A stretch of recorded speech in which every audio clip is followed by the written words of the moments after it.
My name is Megan Ellis. I am 38 years old. At my cousin Derek's 4th of July cookout last summer, he pointed at me across a platter of ribs in front of 31 members of my family and said I used to walk up to bombs and say hi. The family laughed. The speaker was going. The afternoon was golden in the way July afternoons get in Claremont, Georgia. And then the gate opened, and a man I recognized from the newspaper walked into the backyard and asked Derek's teenage son to please cut the music. The yard went quiet. The man said his name was Richard Holloway and he was the mayor of Claremont, and he was sorry to interrupt, but he had driven over here because there was something he needed to say to Megan Ellis in person, and he had already waited 11 years, and he was not going to wait another day. I was standing next to the potato salad table. I was holding a plastic cup of sweet tea. The tinnitus in my left ear was singing its high single note, the way it does when the background noise drops without warning and there is nothing left to compete with it. I set the cup down very carefully. I looked at Richard Holloway standing just inside the gate with his hands at his sides and his attention fixed on me, and I thought about a Tuesday morning in October 11 years ago and a maintenance corridor and 412 children on a football field across the street who did not know what was happening inside their school. I have not talked about that morning in 11 years. I am going to talk about it now. To understand what happened in Derek's backyard, you have to understand my family. And to understand my family, you have to start somewhere before the cookout, before the mayor, before the bomb, before all of it, in the yellow house with the carport on Winslow Street where I grew up, where my father, Eugene Ellis, fixed air conditioners for 30 years and came home smelling of refrigerant and motor oil and never once complained about it, where my mother, Charlene, worked the front desk at a dental office until I was 12 and then went back to school nights to become a hygienist, and where my brother Kevin and I argued over the television remote in a way that suggested we were mortal enemies and were actually, below that, the kind of clothes that only make sense if you grew up in the same yellow house and ate the same food and shared the same parents. We were not a dramatic family. That is not a complaint. It is a structural fact that matters for understanding the rest of this. We were the kind of family that showed up for each other at ordinary times and extraordinary times and did not make speeches about it, just showed up. My father would drive 2 hours in the middle of the night to help a cousin change a tire and say nothing about it afterward, not to accept credit, not to establish the debt. He just went. My mother organized the meals when anyone in the extended family was sick, coordinated who brought what without making anyone feel managed, handled everything quietly and went to bed at 10 and got up at 6 and started again. I learned from watching them that competence is mostly invisible, that the things that hold a life in its right shape are almost never the things that get mentioned at the dinner table. My extended family is larger and louder than my immediate one. The Ellis and Mallory families together at a 4th of July cookout number around 30 on a low attendance year and can push toward 40 when various cousins bring various plus ones and their children bring friends. The Mallorys are my father's sister's line, which means Derek is technically my first cousin once removed. Though at a certain point in a Southern family, those distinctions collapse into the simpler category of family, which means everything and nothing simultaneously. Derek's mother, my Aunt Patricia, was my father's favorite sister, and she died 8 years ago of pancreatic cancer that moved fast, and my father never entirely recovered from it, though he did not say so in words. He said it in the way he sat a little differently at family gatherings after she was gone, like the furniture had been rearranged in a room he knew well.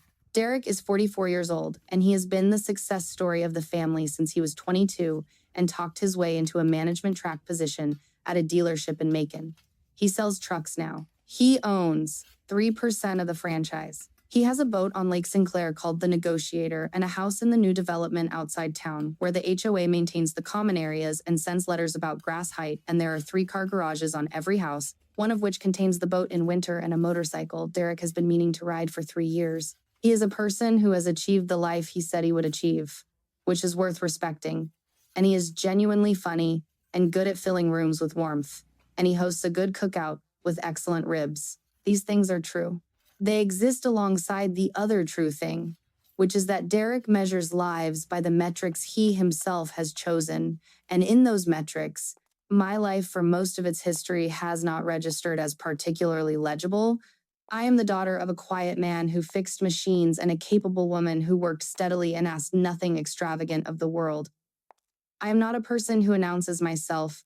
I arrived at Derek's Cookout last July in my 2003 Ford F-150, which has over 200,000 miles on it, and a crack in the dashboard I have covered with a strip of electrical tape and a passenger seat that no longer reclines and is otherwise fine, because a seat that holds your weight and doesn't collapse is a seat that works, and I do not replace things that work. My father was the same way. His toolbox was from 1981. He replaced individual tools as they wore out and not the box itself, until the box literally stopped being able to close, and then he bought the same model in a newer version. I have been told I am stubborn about this. I prefer the word precise. I got to Derek's Cookout at 2 in the afternoon, which was 15 minutes before the posted start time of 2:15, because I arrive places early, always. It is a habit from service that I have stopped trying to break. I walked to the back gate to announce myself, and my Aunt Gloria was already there in the corner of the yard in her aluminum lawn chair with the paper umbrella she brings to every outdoor event, eating crackers from a sleeve and reading something on her phone in the way she reads things on her phone, which is with the focused attention of someone who came to the technology later and intends to get full value from it. She looked up when she heard the gate. She said, "You're early." I said, "You're earlier." She said, "I live 4 minutes away and I made the potato salad. I get to come whenever I want." I said, "That was reasonable." She said, "Ribs need another hour." I said I could wait. She said, "Get yourself a drink and don't stand in the direct sun or you'll be overheated before anyone else arrives." This is Aunt Gloria's mode of affection. She gives you information you can use. Gloria is my father's younger sister. She is 67 years old and she has been a retired school teacher for 3 years and has approached retirement the way she approached teaching, which is with a full schedule and high expectations and the conviction that idle time is a misapplication of resources. She takes a class at the community college. She volunteers at the library. She walks 3 miles every morning and has strong opinions about the correct walking shoe for flat arches, which she will share with you whether or not your arches are flat.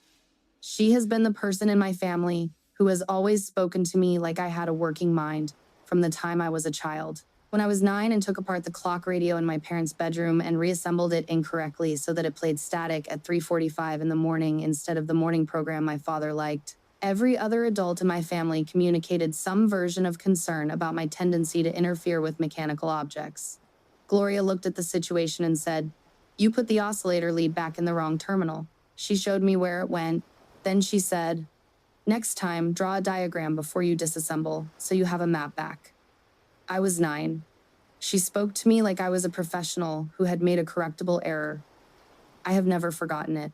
I enlisted in the United States Army at 18.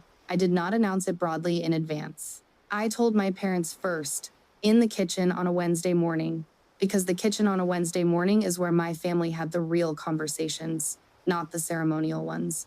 My mother set down her coffee cup with a precision that told me she was working to keep her hands steady. My father asked if I was sure. I said I was sure. He asked once more, not in the way of doubting me, but in the way he asked twice about anything important. As a form of respect for the weight of the decision, I said, "Yes, I am sure." He went to the carport.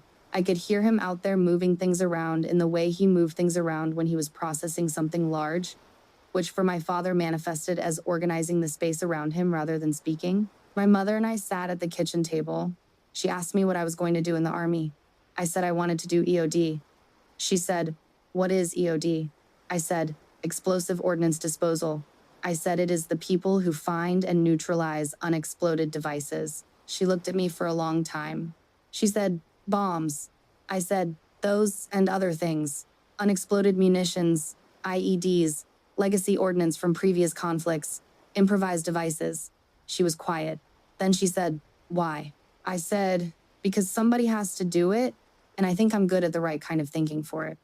She said, "What kind of thinking is that?" I said, "The kind where you look at a problem all the way to the edges before you touch anything." She was quiet again for a while. She said, "You put the clock radio back wrong." I said, "I was 9. She said, "You better not be 9 when you're doing this." I said, "I won't be." My father came back inside after a while and poured himself a coffee and sat down at the table. He looked at me. He nodded. That nod. That particular full-body nod. That meant he had decided I was capable and he was not going to press me. I miss that nod more than almost anything about him. It is the thing that surfaces most reliably, more than his voice, more than his hands, just that nod and what it communicated, which was that he had decided to trust me with my own life. EOD training is not something I will walk through in detail here because the detail belongs to a world most people have never entered, and some of the specifics are not mine to share publicly. What I will tell you is that it is long, rigorous, and designed to eliminate people who are capable under calm conditions, but not under conditions that are working hard to prevent capability. It teaches you to be patient in the specific way that crisis demands, which is not the patience of waiting, but the patience of seeing a complex situation in its entirety before committing to an action. My instructor was a warrant officer named Caleb Pruitt, who had the hands of someone who built things for a living and the voice of someone who had decided to outlast every situation that came at him. He told me at the end of my certification that I had the right kind of patience. He said some people are patient because they are slow, and some people are patient because they can see more of a situation at once than most people can. He said mine was the second kind. I wrote it in my training notebook. I still have the notebook in a box in my spare room. I served for 9 years, 3 deployments, all of them in places I will not name fully and in situations I will not describe completely, partly because the situations are not entirely mine to describe, and partly because the honest account of that kind of work does not translate cleanly into the kind of story you tell at a family cookout. What I can tell you is that the work changes you in the way any sustained practice changes a person, which is all the way down into the structure of how you think. I stopped being easily startled sometime in my second year. I developed the habit of identifying exits in every room I entered, not anxiously, but automatically. The way a trained musician hears chord structure in a piece of music without deciding to hear it. I learned to read an object's geometry, the way a reader reads a sentence. Looking for the thing that is slightly wrong, the weight distribution that doesn't follow from the visible structure, the wire that is present when no wire should be present. These are not glamorous skills. They do not make you interesting at parties. They make you useful in situations that most people will never encounter and slightly different in all the others, in ways that are hard to articulate and easy to misread as coldness. The injury happened in my 7th year. I will not give it more specificity than that, not because I am protecting anything, but because the specificity is not the point. The result was a blast within close enough range that the left side of my world changed, not into silence, not into deafness, into a frequency. The tinnitus established itself as a permanent resident in my left ear, a high, clear single note that rises when there is competing sound and drops to a hum in quiet rooms and is simply always present, the way an old house has sounds that the people in it have stopped hearing and newcomers cannot understand how anyone ignores. My hearing on the left is down roughly 30%, which is significant enough that I have become strategic about positioning in social situations. I angle myself so my right ear faces the center of a conversation. In crowds, I miss things. At cookouts with a Bluetooth speaker placed at the center of the food table by a teenage boy who has no reason to think about the acoustics, I move. I moved 3 times at Derek's cookout before his bit about the bomb girl began. The transition out of the Army after 9 years is not something that happens all at once. You have terminal leave, during which you are still technically active and drawing pay and winding down your life in the service, and you have all the paperwork and out-processing that goes with it, and you have the particular disorientation of a person who has operated inside a highly structured world for nearly a decade and is now looking at an open civilian landscape and having to remember how to navigate it without the structure. I stayed in my parents' house during the transition. My old bedroom still had a poster on the wall from a band I had liked at 16, and the window looked out over the carport, and the persimmon tree in the backyard that nobody ever harvested was in October the burnt orange that persimmon trees go. I ran in the mornings because the mornings went wrong if I didn't do something physical early. I drank my coffee black because I had been drinking it black since training. I was 27 years old, and I was starting over in a town that mostly knew me as Eugene Ellis's daughter, who had been in the military for a while. My consulting arrangement with the Claremont Police Department came through a detective named Frank Sorrento, who had served in the Army before going into law enforcement and had a way of reading other former service members that was both accurate and undemonstrative. He heard through the particular informal network that former military people maintained that I was back in Claremont and knew things that might occasionally be useful. He called me, explained the arrangement, which was completely informal and paid nothing but gave me something to do and a reason to be somewhere sometimes. And I said yes because I was 27 and needed the structure more than I needed the money, which at that point I had enough of from years of deployment pay and nothing to spend it on. Frank is not a man who performs competence. He simply has it. He does his work the way my father fixed air conditioners, which is to say, he does it correctly the first time and says very little about it afterward. In the years I have known him, he has given me more useful advice in fewer words than almost anyone else in my life, except Aunt Gloria. And the advice he gives tends to be practical and to arrive without fanfare at the moment it is needed. He trusted me in the way that people who do serious work together develop trust, not through declarations, but through accumulated evidence. I have always been grateful for Frank. I am especially grateful for what happened at his retirement dinner last month, because Frank made a choice that evening that altered the entire structure of a silence I had been maintaining for 11 years, and he made it in the quiet way he makes all his choices, which is by deciding that the right time had come. But that comes later. The cookout at Derek's house in July begins the way Derek's cookouts always begin, which is with a period of arrival in which people trickle through the gate in the expected order. The family members who live close come first. The family members who have to drive come next. The friends who are not family but have been attending this cookout long enough to be treated like family occupy the period between those two waves, and they are welcomed with a particular warmth reserved for people who showed up for enough years to earn the designation. By 3 o'clock in the afternoon, the yard is full in the right way. The way a family yard fills when the ratio of people to space is correct, and everyone has a plate or is about to have one, and the food smells like summer. Derek's ribs are the best thing he makes. He uses a dry rub from a recipe his mother wrote on an index card sometime in the 1980s, and he guards it with an affection that is more about her than about the recipe itself, which I understand and respect. He also serves a potato salad that is, in fact, my Aunt Gloria's recipe, which he has been serving as his own for 6 years since his wife Joelle told him he needed to bring something to a potluck, and he asked Gloria for her recipe and then at the potluck said he'd made it. Gloria knows this.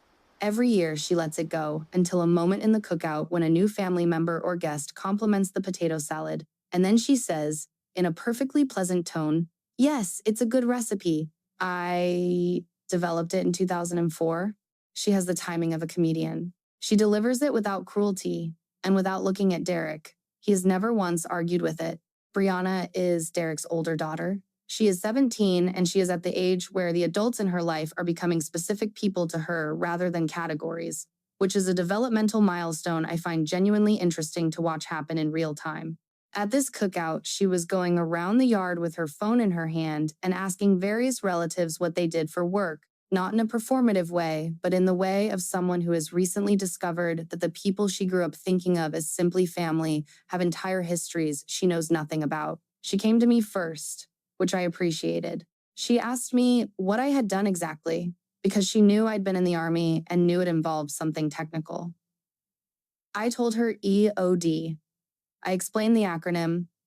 I said explosive ordnance disposal, which is the designation for the people who find explosive devices and make them safe. She said, like bombs. I said, among other things. She said, actual bombs. I said, the kinds that needed addressing? Yes. She looked at me for a moment with an expression that I could not fully categorize, something between impressed and unable to put me in the right folder. Then she said, I'm going to go tell my dad. I was not unprepared for what happened next. I was not braced against it either. I was standing at the food table, eating ribs, and being honest with myself that they were better than last year's, which Derek would never believe if I said so because Derek has decided his ribs are consistent and does not accept the implication of variance. I was about to get more when I heard Derek's voice rise in volume and warmth, in the way it rises when he has material. He came toward me with his paper plate in one hand and his can of soda in the other, and the cluster of relatives nearest to him drifted along in his wake, the way clusters do when a carrying voice signals that something entertaining is about to occur. He said, Megan, he was grinning. He said, why didn't you ever tell us? I said, I've mentioned it. He said, You said you worked with the Army doing technical stuff. He performed the air quotes. He said, technical stuff. He shook his head with exaggerated wonder. He said, not walk up to bombs in a suit. I said, EOD is a designation, not a performance. He said, I know, but think about it from our side. He gestured at the assembled family. He said, here we all are, thinking you were fixing radios or something, doing tech support, whatever, and you were walking up to things designed to kill people. Uncle Harold said, that's real work. He said it simply, in the way that Harold says things, which is with the authority of someone who spent 40 years as an electrician and has his own relationship with the kinds of objects that can end a life if you handle them wrong. But Harold is 71 and is the quietest adult in my family, and his voice did not carry the way Derek's does. Derek said, but do you get scared? He was in performance mode now, which means he was asking questions that he had already decided the framing for. I said, fear is information. He said, see, this is what I mean. He looked around at everyone. He said, a normal person would say, yes, absolutely, I was terrified. He looked back at me. He said, Megan says fear is information. He said it with the affection of someone doing an impression of someone they find baffling. He said, what does that even mean? I said, it means you use it to read the situation instead of reacting to it. He said, okay, but don't you want to just run? I said, no. He looked at me like I had said something in a language he spoke, but in a syntax he couldn't parse. He said, everybody else would run. He gestured at the yard. He said, every single person in this yard would run. He looked back at me. He said, you'd walk toward it. He shook his head. He said, what is wrong with you? And the yard laughed. Not cruelly, not in the way that people laugh when they want someone to feel small, in the way that people laugh when something is framed as absurdity and the framing works and they respond to the framing because Derek is good at framing things and the people who love him have been trained by years of his cookouts to respond to his material.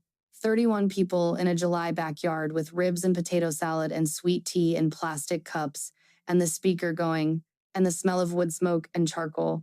And they laughed because the bomb girl is funny if you don't know what it means. I smiled. I got more ribs. My cousin Terrence said he had always known I was different. He said it in the tone that uses different as a placeholder for something he couldn't articulate, which I did not take personally because Terrence has never had the vocabulary for what he means and compensates by being warm. My second cousin Lorraine asked me if I had ever met a bomb that I couldn't defuse. I said I only met the ones I could deal with. She said, what about the ones someone else dealt with? I said, I don't know about those ones. She seemed satisfied with that. Derek used the nickname 3 more times in the conversation that followed, each time in the particular register of a man who is finding his rhythm. The bomb girl. He said it the way you say a thing you've just coined and can feel is sticking. The second time it got a lighter laugh. The third time it got a comfortable smile from the people who were still nearby. This is how family nicknames happen. Not through malice. Through repetition and the laughter that rewards repetition and the ease that laughter creates. I went inside after a while, not because I was wounded, or not only because I was wounded, also because the speaker was still positioned in a way that was pointing most of its output at the left side of my head, and the tinnitus was escalating from its baseline hum to the more insistent frequency it reaches when sound pressure has been consistent for too long. I stood at Derek's kitchen sink, which looks out over the backyard through a window above the faucet, and I watched the yard from inside it. From inside, through glass. A family cookout is a different thing. The sound is reduced to a muffle, and the motion is visible without the commentary that accompanies motion. Children running through the sprinkler Derek's son had set up in the far corner. Aunts in lawn chairs. Cousins drifting in the late afternoon current of people who have known each other long enough to not need to perform. Derek holding court near the grill. Aunt Gloria came in without announcing herself, which is her way. She appeared at my elbow and looked out the window with me. She said, he doesn't mean it. I said, I know. She said, he genuinely doesn't know what to do with the real version of it, so he makes it something he can handle. I said, most people don't know what to do with it. She said, That's not a criticism of most people. I said I didn't take it as one. She poured herself a glass of water from the tap and stood there drinking it and looking at the yard. She said, "You staying?" I said, "I'm staying." She said, "Good." She said the ribs were better than last year. I said I'd noticed the same thing. She said her glass in the sink. She said, "Come back out when you're ready." And she went. I gave myself 5 minutes. I have a rule about 5 minutes, which is that 5 is what you get and then you go back. Because whatever is outside is not going to stop existing because you are standing in a kitchen looking at it through glass. I went back out. What I did not say to anyone in that yard, not to Derek, not to Terrence, not to Uncle Harold or my cousin Lorraine or any of the 31 people who laughed at the bomb girl, was the thing I had not said to anyone in 11 years, which was about a Tuesday morning in October, which was about a maintenance corridor, which was about 412 children on a football field across the street who did not know. October 14th, I was 27 years old. I had been on terminal leave for 4 months. I was running every morning at 5 because the mornings went wrong otherwise. I was drinking coffee at the kitchen table of my parents' house when Frank Sorrento called at 7:48, and the particular flatness of his voice, the absence of the warmth that edges his hellos in ordinary circumstances, told me before the words did that the right now he was about to say was literal. He said, "Megan," he said, "I need you at Clearwater Elementary School right now." He said, "We have what we believe is a confirmed device in the maintenance corridor. Building is evacuated. Our EOD response from Fort Benning is 40 minutes out." I said, "I'm 22 minutes away." He said, "I know." I put on my coffee thermos lid. I put on my jacket. My mother was still asleep. I wrote her a note that said, "Gone out early, back for breakfast," which was true in the sense that I intended it to be true and could not know with certainty that it would be. There were 412 children at Clearwater Elementary School that morning. I know this number because I looked it up afterward, quietly, the way you look up the specific weight of something you have been carrying in the abstract. They had evacuated to the football field at the middle school across the street. I drove past the edge of that field on my way in, and I could see from the road the lines of small figures in October coats, teachers at the edges, the lines straighter than they usually are because the teachers had been more directive than usual, and the children had responded to the direction the way children respond when adults are working hard to be calm. I looked at those lines for the 3 seconds it took to drive past, and then I looked back at the road. Frank met me at the side entrance. He walked me to the corridor. He said, "It's a package," canine hit confirmed.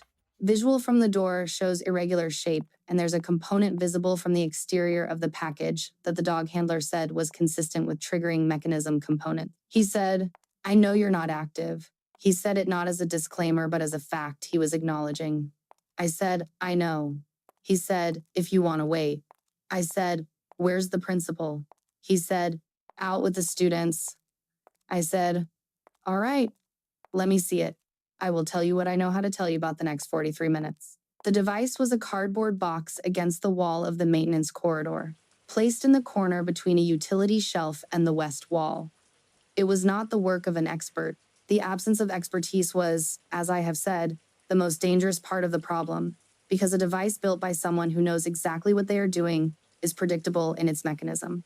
A device built by someone who knows almost enough is a problem of a different order. I worked slowly.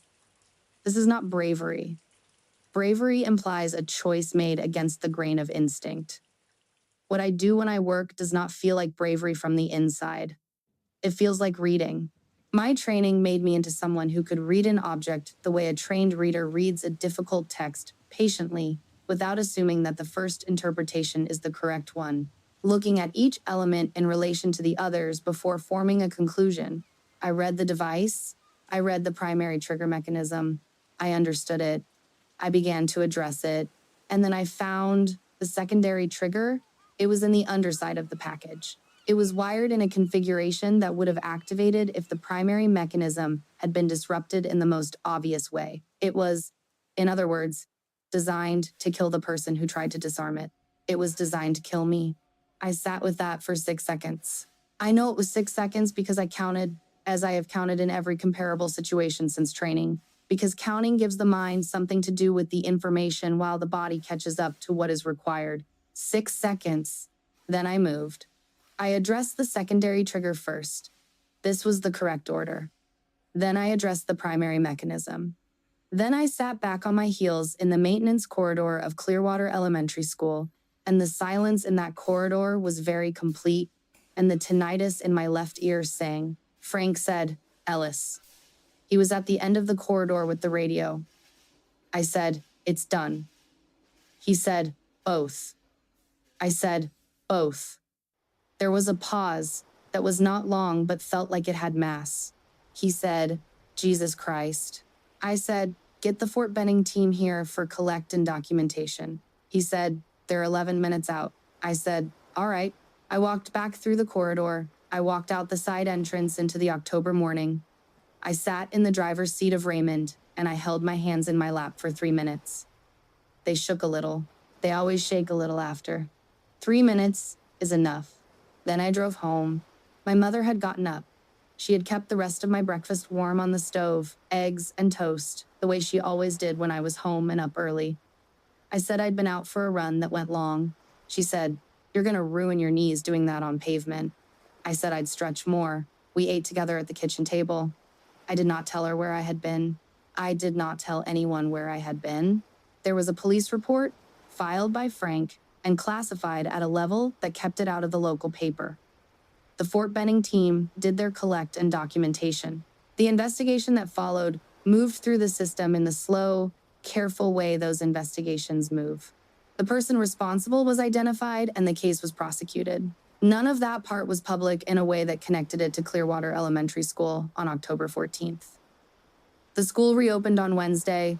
The principal, Richard Holloway, was told by the investigating officers that the situation had been resolved. He asked for details about how. He was given a version that was accurate and not complete and did not include my name. 412 children went back to school on Wednesday morning. They sat in their classrooms. They opened their books. They were unaware. They should have been unaware. A child should not have to carry the weight of how close the ordinary world came to becoming something else. That weight belongs elsewhere. I know where it went. It went into the early runs. It went into the work I continued doing for the security firm, which gave me a way to stay useful without having to explain what useful looked like when I'd been at my most useful. It went into the silence I learned to keep at family gatherings and dinners and cookouts. When someone asked what I used to do in the Army and I said EOD, bomb disposal, and they said, "Wow, that sounds dangerous?" And I said, "Sometimes," and the conversation moved on to something they could hold more easily. 11 years is a long time to carry a silence, but 11 years is also a long time for a silence to become structural. Once it is structural, you don't notice carrying it the same way anymore. It becomes part of the architecture of how people understand you, and you stop expecting anything different until a gate opens and a mayor walks through. The gate to Derek's backyard is wooden with a thumb latch, and in August it swells slightly from the heat and sticks on the latch and opens with a specific squeak. I heard it over the music and looked up. Richard Holloway came through. He is 62 years old. He has the build of a man who was once broader and has narrowed with age. His hair is gray at the temples and has been spreading from there for some time. He was wearing a dark button-down shirt and dress slacks, which was not July 4th cookout attire, which meant he had come from somewhere formal or was going to somewhere formal or had not thought about what he was wearing because he was thinking about something else. He looked around the yard with the concentrated attention of a man looking for a specific person. He found me. I recognized him. I had seen his photograph in the paper when he ran for mayor and when he was sworn in. I had registered the face the way you register the face of someone you once knew in a different context when you encounter it in a new one. Principal Holloway from Clearwater Elementary, who had been on the football field with 412 students on a Tuesday morning in October 11 years ago. Now he was in Derek's backyard. I stood still. He said, "Excuse me." He said it to the yard in general, but with a carrying voice that required some acknowledgement. The yard did not immediately respond because the speaker was going and there was conversation layered over it. He said it again. Brianna, who is 17 and has already learned that direct action is more efficient than hoping adults will manage their own social situations, walked over to the folding table where her brother had left the Bluetooth speaker and disconnected it. The music stopped. There is a particular quality to the silence after music stops in a crowded outdoor space. It is thicker than ordinary silence, and everyone registers it at the same moment and turns to find the reason. 31 people turned. The reason was a man they didn't recognize, standing just inside the gate, with his hands at his sides, looking at me. He said, "I'm sorry to interrupt." He said it clearly, into the complete silence. He said, "My name is Richard Holloway. I'm the mayor of Claremont." He looked at me. He said, "I am sorry to walk in like this without warning." He said, "I drove over here because I needed to say something to Megan Ellis in person, and I have already waited 11 years for the right moment, and I have decided there is no right moment, and today is the day I stopped waiting." 31 people heard that. I felt all of them turn toward me. I put the cup of sweet tea down on the food table. I put it down carefully because I was not certain my hand was steady. The tinnitus in my left ear had risen to the frequency it hits when everything external has gone quiet and there is nothing to compete with it. One high, clean, constant note. I said, "Mayor Holloway."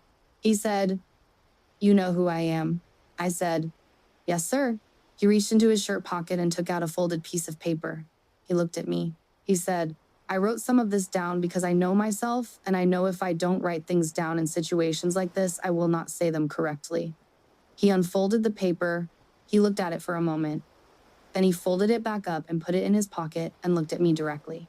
He said, "I was the principal of Clearwater Elementary School for 11 years. He said, "On the morning of October 14th, 11 years ago, I received a call from the Claremont Police Department telling me I needed to evacuate my building immediately. I evacuated 412 students. I walked them in orderly lines to the football field at the middle school across the street with my teachers, and I stood on that field and I kept my face calm because the children were looking at my face to know what to feel, and I was frightened, and I did not let them see it." He looked around the yard for the first time since he started speaking. He said, "I have known for 11 years that while I was on that football field keeping my face calm, someone was inside my school. Someone had walked into the maintenance corridor where there was a package that could have changed the shape of everything. And that person dealt with it. And because of that, my students went back to school on Wednesday. The yard was completely still. Even the children near the sprinkler had stopped. I did not look to see if someone had told them to stop. They just had." He said, "I tried for years to find out who the investigation was classified in a way that kept the name out of the public reporting. I asked Detective Sorrento multiple times. Each time he gave me an answer that I believed was true and was not complete. He understood why I was asking, and he had reasons I couldn't fully see for answering the way he answered. He said, "Frank Sorrento retired from the department last month." He paused. He said, "I was at his retirement gathering, and I asked him one more time, and he looked at me for a while, and then he told me. He said it was a woman named Megan Ellis. He said she was from Claremont and was on her way out of the Army and came because the situation required someone who knew what to do, and she was available, and there were children in that school." Derek was holding his paper plate. He was 10 feet from me, and I could see him in my peripheral vision.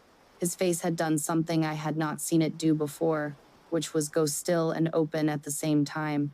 The expression of someone who has been given information that is reorganizing the room behind their eyes. Mayor Holloway said, "There is something else."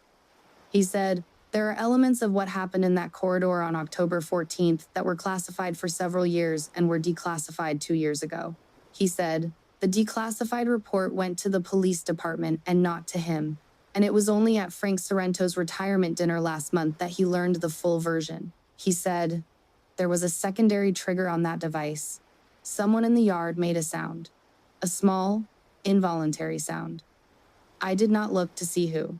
He said, "The device was constructed with a primary mechanism and a secondary trigger that was designed to activate if the primary mechanism was disrupted in the standard way." He said, "The investigating team from Fort Benning documented in their report that the secondary trigger was of significant sophistication and would have been difficult to detect." He said they wrote in their report, that the person who neutralized it had found the secondary trigger and addressed it before addressing the primary, which was the correct order, which was the order that permitted the primary to be safely disarmed. He looked at me. He said, "They wrote in that report that the person who disarmed that device had very likely saved their own life in doing so, in addition to the lives of everyone in and near that school. 31 people in a backyard in July." I did not say anything. I am not sure what would have been the right thing to say. He said, "I know you looked up the number." He said, "Frank told me you would have looked it up." He said, "I don't know how a person carries a number like that in silence." He said, "I know it's not the kind of thing you would want me to say, that you carried it." He looked around the yard again, at my family, at all 31 of them. He said, "But I needed to say it here, in front of your family." He said, Megan Ellis walked into Clearwater Elementary School on a Tuesday morning when she did not have to. She was technically a private citizen on that morning. She was on terminal leave from a military career she had given 9 years to, and she had the right to wait for the Fort Benning team, which was 40 minutes out, and she chose not to wait because there were children in that school and she knew how to help and she did not think twice about whether to go. He said, "I am the mayor of Claremont, Georgia. I have been wanting to stand in front of this woman and say thank you for 11 years, and I have been unable to find her because the only people who knew her name kept it to themselves for reasons I have to respect, even though they drove me to distraction." He said, "This is me saying thank you in front of her family because she deserves witnesses." He looked at me. I looked at him. I said, "The kids are all okay." He said, "Everyone." I said, "That's the job." He said, "Yes." He said, "I know." He said, "But I needed you to know that I know." Behind me, someone made the sound of a person who has been holding something and has lost the effort. I thought it was Joelle, Derek's wife, who is a pediatric nurse and has the specific controlled composure of someone who manages crisis at work and keeps feeling for the times when it is safe to let it out. It may also have been Aunt Gloria. It may have been both. Derek said my name. He said it once, quietly, in a voice I did not recognize. I turned and looked at him. He was holding his plate, and his face had done the thing it did earlier, still and open and reorganizing. He said, "Megan." He said, "I didn't know." I said, "I know." He said, "The school." He stopped. He said, "Our kids went to that school."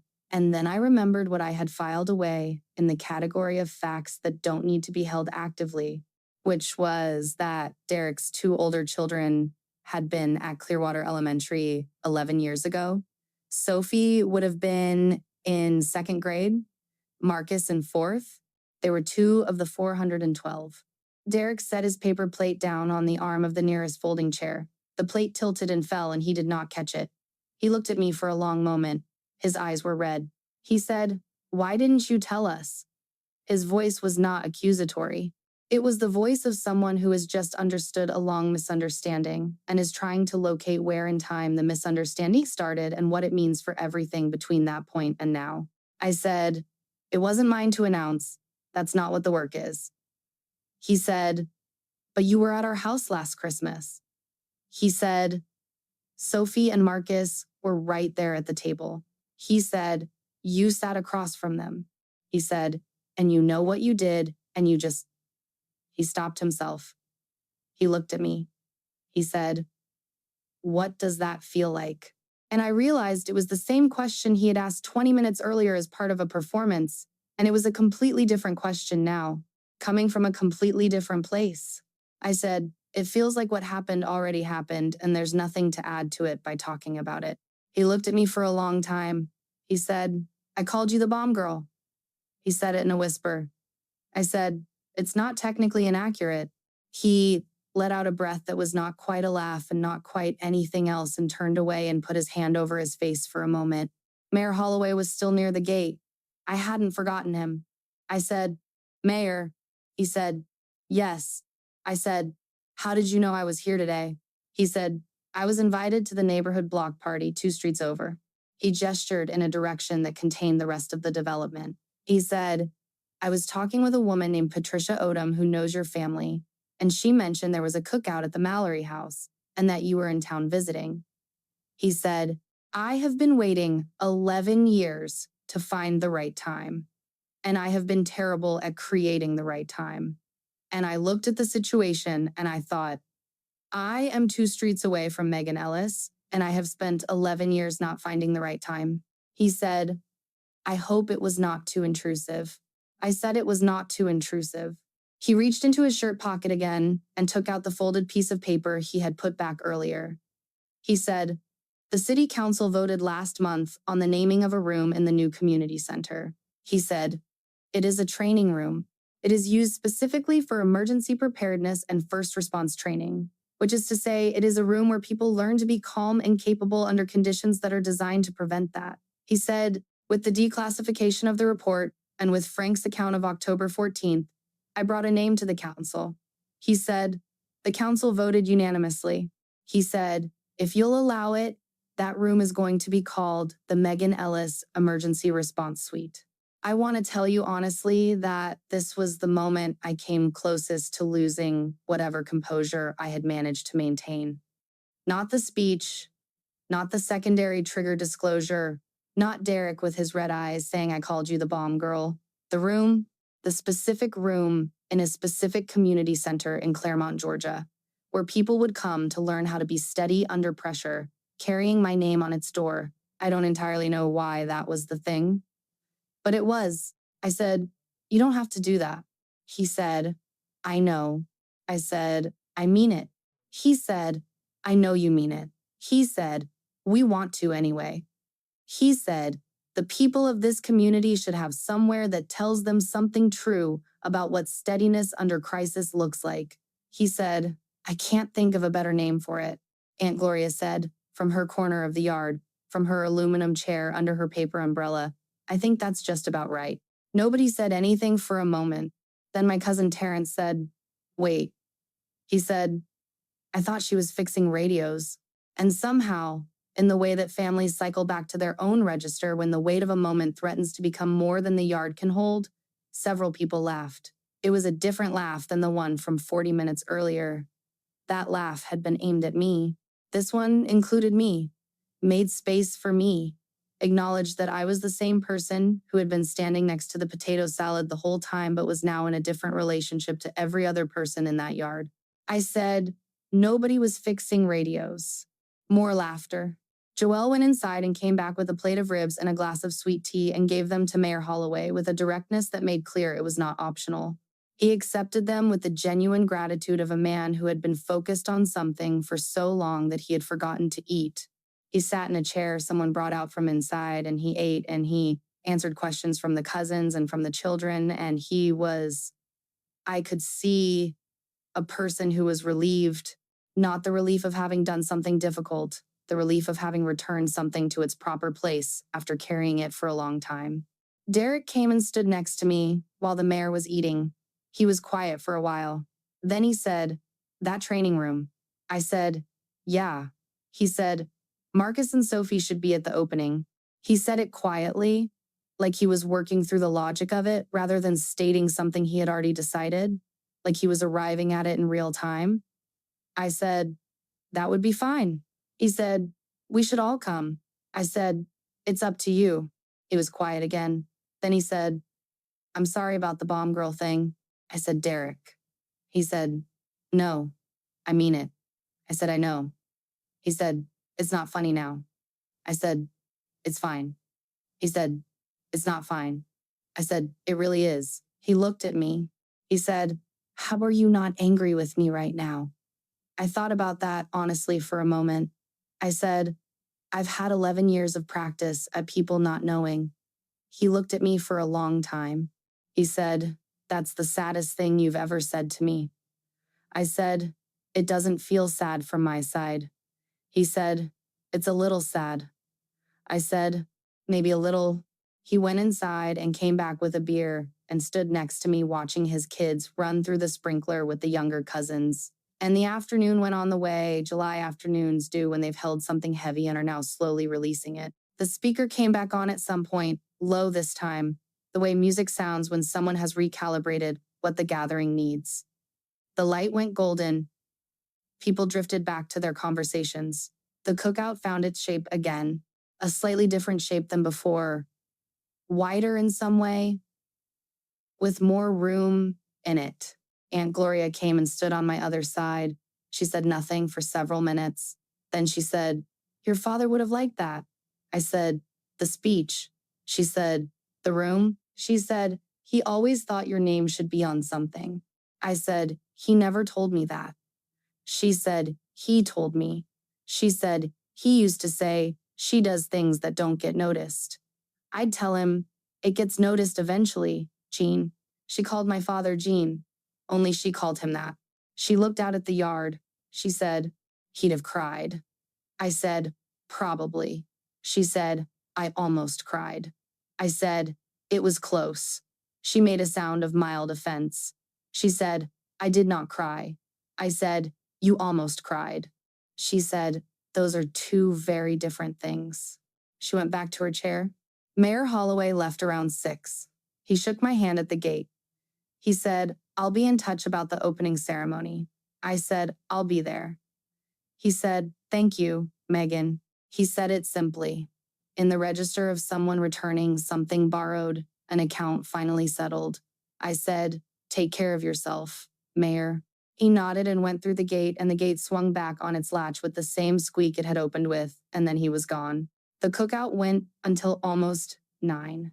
The children wore themselves out and moved inside for a movie, and the adults sat in the blue dark of a July evening in Georgia and talked in the comfortable way that people who know each other well talk when a day has given them something to carry together. Uncle Harold stayed later than usual. Terrence apologized for the radio comment in the quiet way that people apologize for things when they understand what they were actually saying. My cousin Lorraine asked me, toward the end of the evening, if it was hard to not talk about it for so long. I thought about that honestly. I said, "It wasn't hard exactly. It was just the shape of it." She nodded like she understood, even though she probably didn't fully, but the nod was kind. Derek and I broke down the food table after most of the others had gone inside. There are things you do at a family gathering that do not need speeches attached to them. Carrying the folding table to the garage, covering the potato salad, which nobody had credited correctly all evening and which Aunt Gloria had not pointed out once, which was unusual and I think deliberate, gathering the paper plates from the corners of the yard. Derek and I did these things side by side in the quiet, the way we have done them for years. And near the end of it, he said, "I've been thinking about something." I said, "What?" He said, "All those years you came to this cookout, all those 4th of Julys." He said, "Sophie and Marcus running around in this yard." I said, "Yeah." He said, "Because of Tuesday morning." He said it the way you say something you keep turning over, and each time you turn it over, it weighs a little differently. I said, "They would have been in separate classrooms. They would have been away from that corridor." He said, "But?" I said, "I know." He said, "Okay." He said, "I just needed to say it out loud." I said, "I know." I drove home at 9:30. Raymond started on the first try. I drove through Claremont with the windows down because the July night was warm enough that the outside air and the inside of the truck were in negotiation rather than in opposition, and the night air won the negotiation by a margin that made it worth it. I passed the turnoff for Clearwater Elementary on the way home. I have driven past that turnoff perhaps 1,000 times in 11 years. You do not mark it every time. You just go past it. But tonight I slowed without deciding to slow, and I looked at the school in the dark. And it was what it always is, which is a school built in the 1970s of red brick that was meant to last, with the windows dark and the grass cut and the flagpole standing. I looked at it for the length of a traffic light. Then the light changed, and I drove on. The tinnitus in my left ear sang its note all the way home. I made coffee when I got home. I stood in my kitchen and drank it standing up, which I do more than I probably should. And I thought about the room. I have not seen it yet. The community center is still being finished, and the naming ceremony is scheduled for late September, and Aunt Gloria has already told me what she is going to wear to it, which is a green dress she bought last spring for an event that was eventually canceled, and which she says has been waiting for an appropriate occasion. I thought about what it would feel like to walk through a door with my name on it, knowing that inside that room, people would come to learn how to be steady when the situation is designed to prevent steadiness. I thought that it would feel strange. I thought that it would feel like something I had been given that I had not expected to receive, which is not the same as something I did not want. I am not a person who does not want things. I am a person who does not expect them. I am 38 years old. I have a truck with over 200,000 miles on it and a crack in the dashboard covered with electrical tape. I have a left ear that runs its own frequency. I have stopped trying to silence. I have a cousin who called me the bomb girl at a cookout and stood at the end of the evening at his backyard fence and said my kids were there because of a Tuesday morning in October and meant it. I have a room in a community center with my name on it where people will learn to be calm under pressure, and I will go to the opening in September, and Aunt Gloria will be there in her green dress, and some of my cousins will come, and maybe Derek's children, Sophie and Marcus, will be there, who are 2 of the 412, who have been 2 of the 412 their entire conscious lives without knowing it. And I have this, finally. The particular complicated piece of someone who has set down a weight they have been carrying for 11 years, not dropped it, not thrown it away, set it down, carefully, in a place where it can still be seen but no longer needs to be held the same way. The weight does not go away. The morning in October does not become a different morning. The secondary trigger does not disappear from the account of what happened. But it is no longer only mine. It has been spoken in front of witnesses. It has been given a room with a name. It has been held, finally, by more hands than just the 2 that were in that corridor. There are things that happen and then live in silence, not because silence is the right response, but because no one has yet found the door into the silence or the words to stand at the threshold. The thing that happened is still real inside the silence. The weight of it does not diminish just because no one can see you carrying it, but the person carrying it does not have to carry it the same way forever. Sometimes it takes 11 years for someone to find the door. When they do, you set down your plate and you listen. And you find that the silence, once broken, does not shatter into something painful. It opens into something you did not know was on the other side. What you kept quiet was never nothing. What you do in the dark matters the same as what you do in the light. The difference is only in who gets to know.